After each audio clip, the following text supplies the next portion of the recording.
diberi kesehatan sehingga kita dapat melaksanakan aktivitas kita sehari-hari. Terlebih kita dapat hadir ke sekolah seperti biasa untuk menuntut ilmu, untuk mengikuti kegiatan belajar mengajar seperti mana biasanya. Salam beramai dan salam sama-sama kita siapkan kepada Nabi Muhammad SAW. Semoga kiranya setelah pengikut-pengikutnya akan mendapatkan syafaatnya di yaumul mahsyar. Amin ya rabbal alamin. Baik, sebelum kita memulai pelajaran, Bapak akan absensi terlebih dahulu ya. Di bangku belakang Bapak lihat itu ada yang kosong, siapa yang tidak hadir? Suhendra. Mana Suhendra? Sakit. Baik, mari sama-sama kita doakan semoga kita Suhendra segera pulih, segera sembuh dan dapat penyakitnya oleh Allah Subhanahu wa taala sehingga beliau bisa kembali sekolah mengikuti pelajaran menuntut ilmu seperti biasanya bersama-sama kita di sekolah ini. Selebihnya hanya semua ya, hanya Suhendra.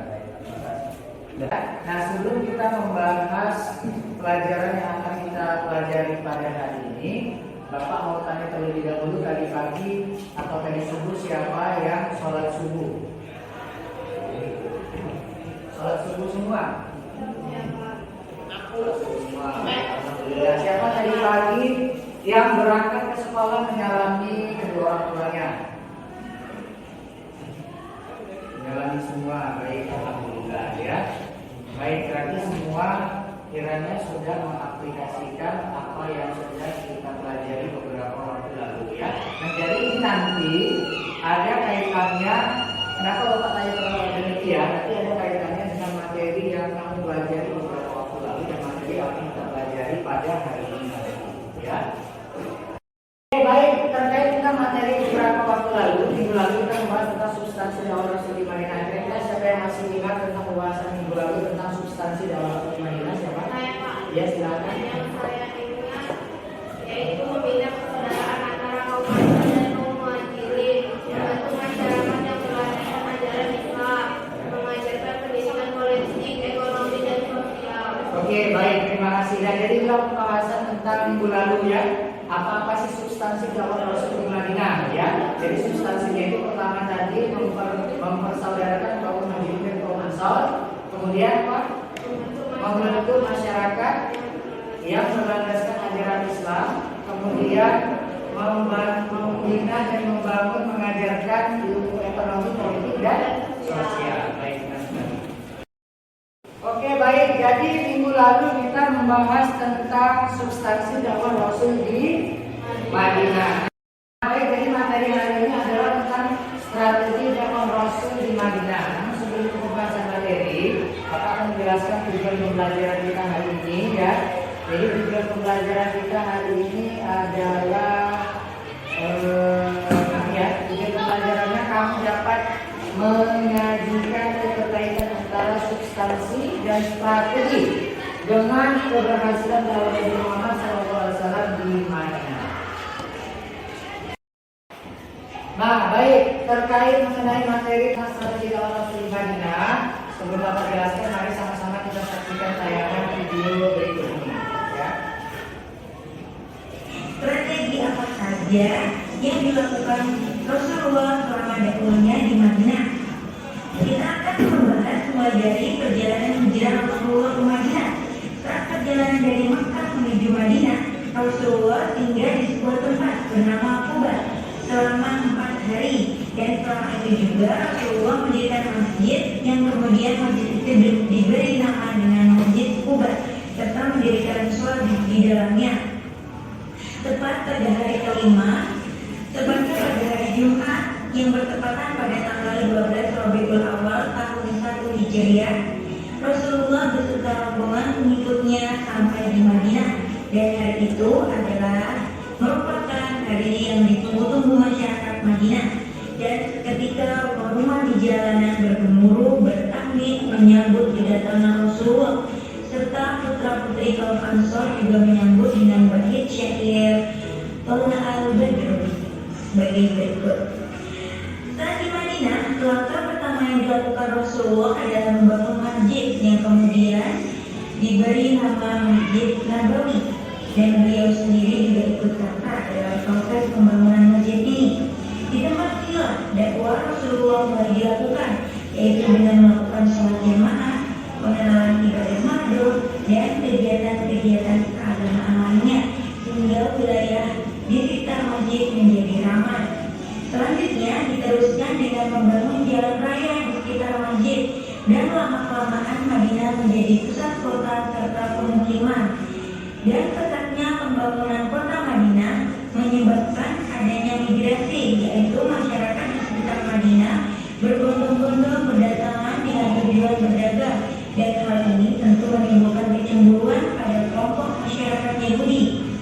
Langkah selanjutnya yang dilakukan Rasulullah adalah mempersatukan kedua suku yang kerap kali bertikai sebelumnya, yaitu suku Aus dan Khazraj, yang kemudian mereka melebur menjadi satu dan disebut dengan kaum Ansor, yaitu kaum yang menolong hijrahnya Rasulullah di Madinah. Rasulullah juga mempersaudarakan dua kaum, yaitu kaum Muhajirin dan kaum Ansor. Dengan adanya persatuan-persatuan ini, kemudian memperkuat dan memperkokoh persatuan antara kaum muslimin. Dengan berbagai langkah tersebut, Rasulullah juga berhasil menanamkan nilai-nilai moral dan adab-adab yang baik di kalangan kaum muslimin di Madinah. Kemudian kesimpulannya dari strategi apa saja yang dilakukan Rasulullah selama dakwahnya di Madinah, yaitu dengan yang pertama membangun masjid, yaitu Masjid Nabawi, dan sebelumnya juga membangun Masjid Quba. Kemudian menyatukan dua suku, yaitu suku Aus dan suku Khazraj. Yang ketiga adalah mempersaudarakan dua kaum, yaitu kaum Ansor dan kaum Muhajirin.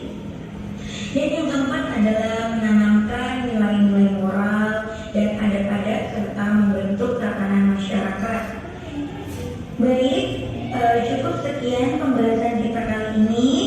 Semoga bermanfaat ya. Syukran katsiran. Dari tayangan video yang sama-sama kita saksikan tentang strategi dakwah Rasul di Madinah, kira-kira apa yang kalian tangkap? Siapa yang dapat menjelaskan? Ya, silakan Sifat. Membangun masjid, membangun ukhuwah, menjalin persahabatan dengan non-muslim. Oke, baik.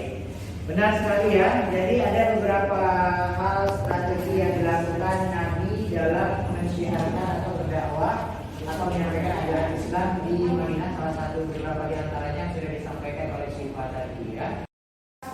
Strategi dakwah Rasul di Madinah. Kira-kira apa sih strategi namanya strategi kiat-kiat ya? Bagaimana kiat-kiat Nabi, strategi Nabi dalam menyampaikan ajaran Islam di Madinah? Karena kita ketahui bahwa dalam mensiarkan agama itu, menyebarkan agama Islam itu sangat sulit sekali ya.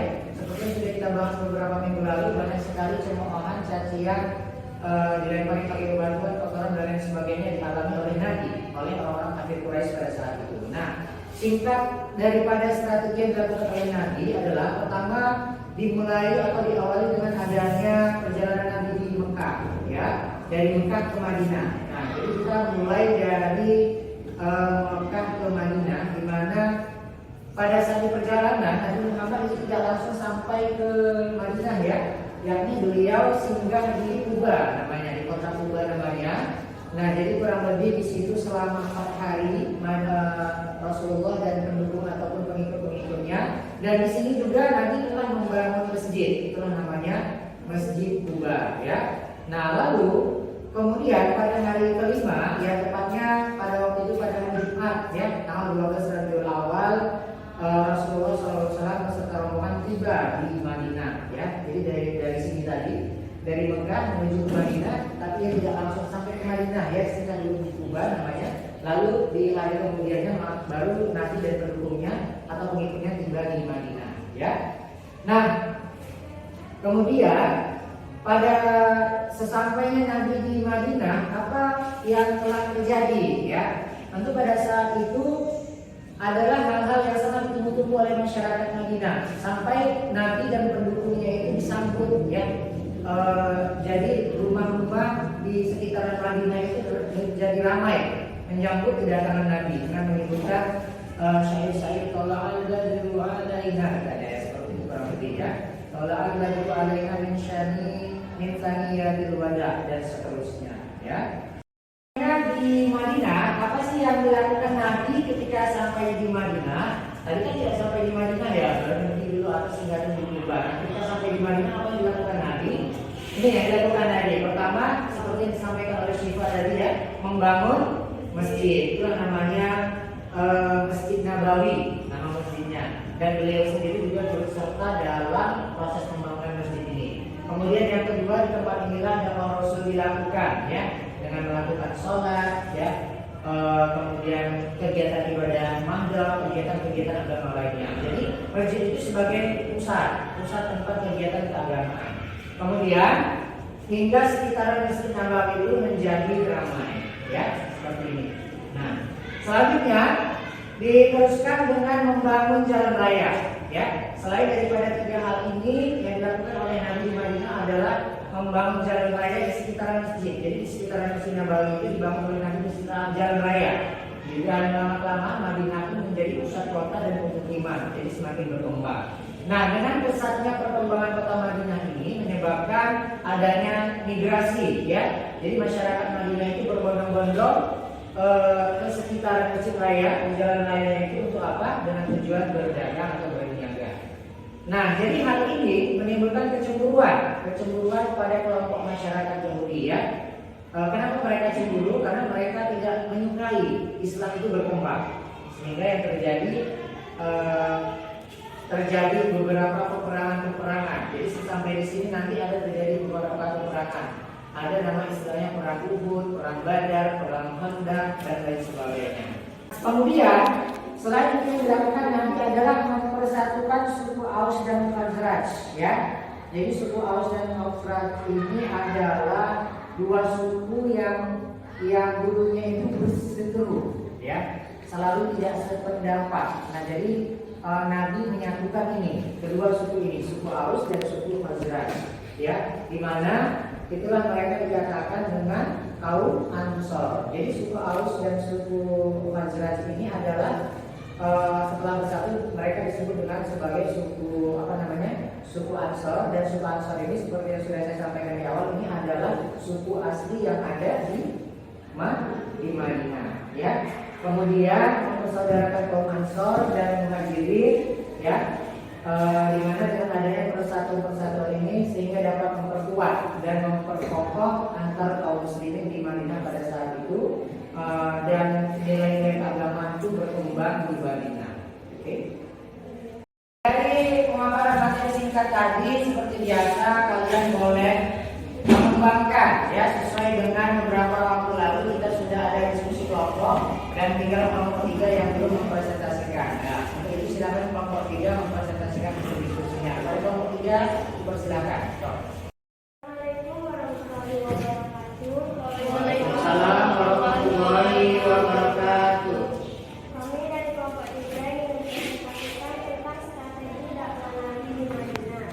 Yang pertama, meletakkan dasar-dasar kehidupan bermasyarakat. Hal-hal yang dilakukan nanti sesampainya di Madinah. A. Membangun masjid, tempat ibadah musyawarah. Menggunakan kaum Ansor dan kaum Muhajirin.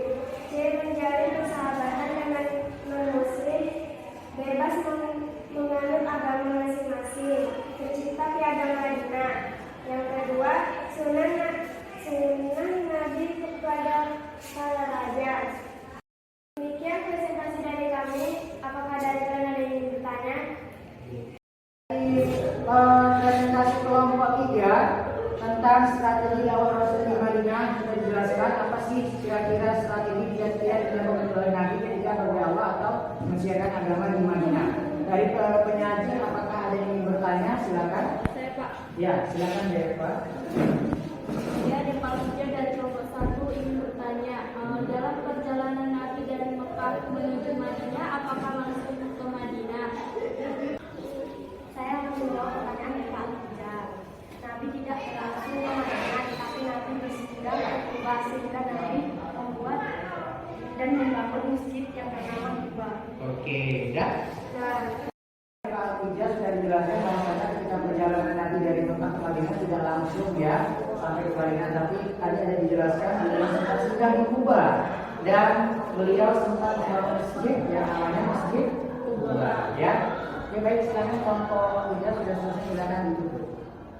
Sekian dari tanda-tanda kami Assalamualaikum warahmatullahi wabarakatuh. Waalaikumsalam warahmatullahi wabarakatuh. Mulai. Halo. Hai. Halo. Mulai. Makaran dan pembahasan materi kita hari ini tentang strategi dakwah Rasul di Madinah. Kira-kira siapa yang dapat bisa menyimpulkan? Saya Pak. Ya, silakan. Ya, Pak.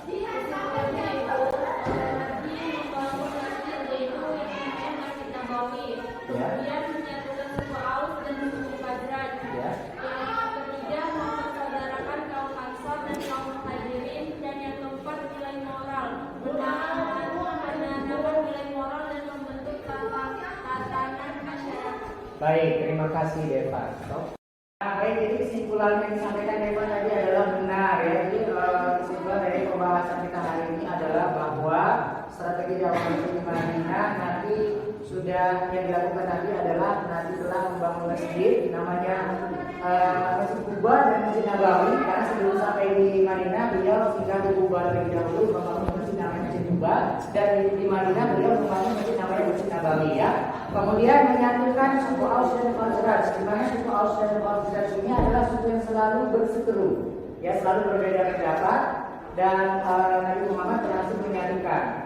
Ya, kemudian mempersaudarakan kaum Ansar dan Muhajirin. Kaum Ansar itu tadi tahu, kaum Ansar itu adalah kaum penduduk asli Madinah, dan kaum Muhajirin itu adalah pengikut Nabi yang hijrah dari Mekah ke Madinah, dan Nabi berhasil mempersaudarakan kedua suku ini ya. Kemudian penanaman nilai-nilai moral. Nah, jadi Nabi juga berhasil menanamkan nilai-nilai moral dan membentuk tatanan masyarakat ya. Jadi inilah kesimpulan daripada pembahasan kita, dan yang paling terpenting adalah bagaimana kita bisa menerapkan dalam kehidupan sehari-hari terhadap perjuangan dakwah Rasul di Madinah ya, dan dapat kita aplikasikan dalam kehidupan sehari-hari ya. Kita mengakhiri pelajaran kita hari ini, ada proses yang harus kalian kerjakan. Ini linknya Bapak kirimkan ke grup WA kelas kita. Kamu silakan kerjakan prosesnya sebagai umpat balik terhadap apa yang sudah kita pelajari hari ini. Boleh silakan dibuka handphonenya dari sekarang.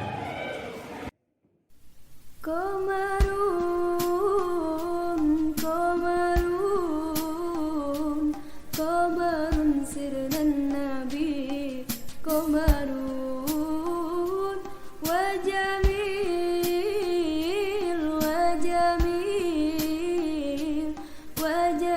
sirnan nabi wajamil qamarun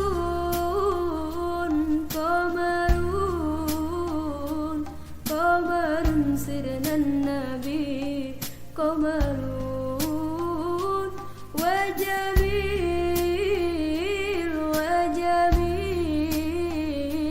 wajamil sirnan nabi wajamil wakaful mustafa kalwardi nadi wa itraha yabqa idha massat ayadi wakaful mustafa kalwardi nadi wa itraha yabqa idha massat ayadi wa amma nawaluha kullal ibadi wa amma nawaluha kullal ibadi wa amma nawaluha kullal Oke, silakan prosesnya dikerjakan. Bapak cek di baru satu orang. Silakan prosesnya dikerjakan. Bapak cek terlebih dahulu. Deva 3, wow, nilainya sudah keluar, nilainya 100 ya. Deva, ini siapa lagi? Silakan. Yang lain? Sri Rizka sudah masuk, nilainya 100. Siapa lagi?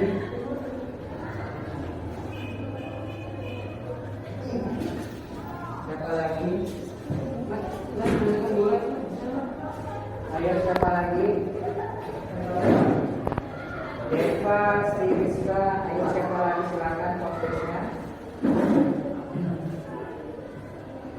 tunggu sekitar 2 menit ya untuk mengerjakan proses. Silakan. Untuk materi hari ini sudah cukup sekian. Semoga apa yang kita pelajari dapat kamu pahami dan kamu dapat menerapkan. Setelah hari ini, semoga kami dan kita mendapatkan keberkahan. Silakan dikerjakan tugasnya dan jangan lupa dibaca-baca bukunya kembali.